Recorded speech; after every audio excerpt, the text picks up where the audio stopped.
Seorang tahanan kasus narkoba tewas akibat dikeroyok di dalam sel tahanan Polres Oki pada Kamis 5 Agustus 2021 malam. Sebanyak 12 tahanan Polres Oki ditetapkan sebagai tersangka pengeroyokan dalam sel terhadap korban yang merupakan tahanan kasus narkoba itu. Pemicu terjadinya pengeroyokan ini karena dendam dari para tersangka kepada korban. Kasus meninggalnya salah seorang tahanan kasus narkoba di sel Polres beberapa hari lalu yang sempat menjadi perhatian publik akhirnya terungkap.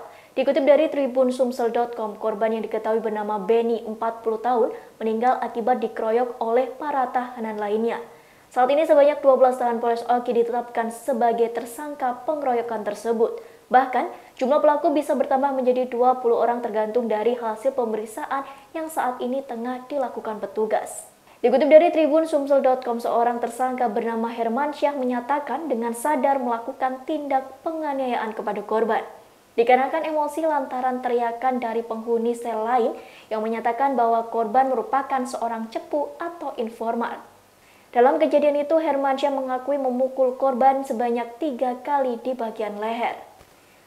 Sama halnya dengan tersangka lainnya, dirinya menyatakan bahwa korban sempat mengganggu tidurnya hingga memutuskan melakukan penganiayaan. Namun ia tidak mengetahui secara pasti penyebab adanya keributan di sel. Sementara Wakapolres Oki Kompol Handoko Sanjaya didampingi Kasat Reskrim AKP Sabta Ekayanto mengungkapkan penyebab Benny meninggal di dalam sel.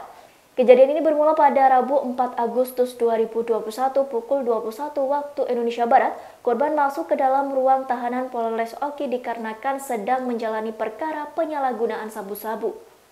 Pada saat itu Benny dalam keadaan baik dan tidak ada luka penganiayaan. Saat berada di sel tahanan Polres Oki, ada beberapa tahanan yang memprovokasi salah satu pelaku. Para tahanan menuduh bahwa Benny merupakan cepu atau informan polisi. Mendengar provokasi itu, kurang lebih 35 orang tahanan kemudian mengelilingi Benny dan secara bergantian melakukan kekerasan kepadanya. Pada pukul 21.30 waktu Indonesia Barat, Benny dimasukkan ke dalam ruang tahanan nomor 5. Selanjutnya, di dalam kamar tahanan tersebut, ia kembali dianiaya 15 tahanan penghuni kamar. Selain menggunakan tangan kosong, para tersangka juga memanfaatkan alat-alat seperti sikat gigi yang telah diruncingkan, hanger baju yang dipatahkan, wadah bedak, dan ikat pinggang untuk memukul bagian tubuh korban. Dari penganiayaan tersebut terdapat beberapa luka-luka di bagian tubuh Benny. Mendapati hal tersebut, petugas jaga sel segera membawa korban ke RSUD Kayu Agung untuk mendapatkan pertolongan. Sempat mendapat pertolongan, namun nyawa Benny tidak dapat tertolong.